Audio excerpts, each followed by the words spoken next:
Assalamualaikum warahmatullahi wabarakatuh. Nama saya Muhammad Aditya Rahman, nomor absen 26 dari kelas 10 IPS 1. Di sini saya ingin membahas dakwah Rasulullah Shallallahu alaihi wasallam. Yang akan dibahas pada hari ini yang pertama adalah strategi dakwah yang digunakan oleh Rasulullah Shallallahu alaihi wasallam dalam menyebarkan agama Islam. Yang kedua, keteladanan yang dicontohkan Rasulullah Shallallahu alaihi wasallam sehingga banyak orang kafir yang memeluk agama Islam. Yang ketiga, hikmah yang dapat kita ambil dari dakwah Rasulullah Shallallahu alaihi wasallam. Yang pertama, strategi dakwah Rasulullah Shallallahu alaihi wasallam dalam menyebarkan agama Islam ada dua cara, yaitu pertama, dakwah secara rahasia atau diam-diam, atau al-da'wah bi al-sir. Pada tahap ini Rasulullah Shallallahu alaihi wasallam memfokuskan dakwah Islam hanya kepada orang-orang terdekat, yaitu keluarga dan para sahabatnya. Rumah Rasulullah Shallallahu alaihi wasallam atau Darul Arqam dijadikan sebagai pusat kegiatan dakwah.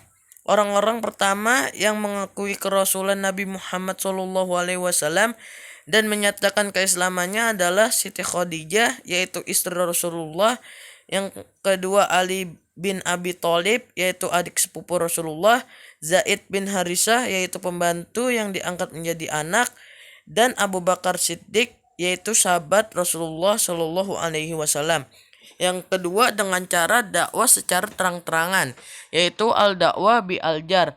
Dakwah secara terang-terangan atau al-dakwah bi al-jar dimulai ketika Rasulullah Shallallahu alaihi wasallam menyeru kepada orang-orang Mekah. Ia berdiri di atas sebuah bukit dan berteriak dengan suara lantang memanggil mereka. Beberapa keluarga Quraisy menyambut seruannya. Seiring dengan itu, turun pula wahyu Allah Subhanahu wa taala agar Rasulullah Shallallahu alaihi wasallam melakukannya secara terang-terangan dan terbuka. Mengenai hal tersebut, Allah Subhanahu wa taala berfirman yang artinya, maka sampaikanlah Muhammad secara terang-terangan segala apa yang diperintahkan kepadamu dan berpalinglah dari orang-orang yang musyrik. Yang kedua adalah keteladanan yang dicontohkan Rasulullah Shallallahu alaihi wasallam sehingga banyak orang kafir yang memeluk agama Islam, yaitu karena kepribadian Rasulullah Shallallahu alaihi wasallam yang agung dan luhur. Rasulullah Shallallahu alaihi wasallam juga orang yang jujur, cerdas, dan juga tidak pernah melakukan hal yang tidak terpuji. Dan yang ketiga adalah hikmah yang dapat kita ambil dari dakwah Rasulullah Shallallahu alaihi wasallam. Menyadari bahwa melalui kesabaran dan keuletan dalam berjuang menegakkan agama Allah, pasti akan mendapatkan pertolongan dari Allah Subhanahu wa taala. Yang kedua, memahami bahwa tugas seorang rasul hanya sekedar menyampaikan risalah dari Allah Subhanahu wa taala. Seorang rasul tidak bisa memberi petunjuk atau hidayah bahkan kepada keluarga atau orang yang dicintainya. Memahami bahwa Allah Subhanahu wa taala pasti akan menguji seorang yang akan terpilih menjadi utusan atau rasulnya.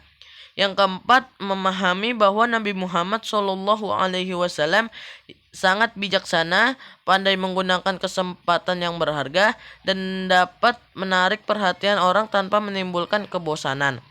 Yang kelima, meneladani Nabi Muhammad Shallallahu alaihi wasallam yang bergelar uswatun hasanah, yaitu tingkah laku dan amal perbuatan Rasulullah Shallallahu alaihi wasallam sehari-hari adalah teladan yang baik, terutama terhadap ajaran Islam yang didakwakannya. Sekian dari saya. Mohon maaf bila ada kata-kata yang salah. Kurang lebihnya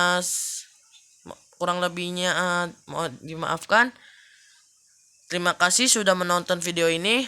Wassalamualaikum warahmatullahi wabarakatuh.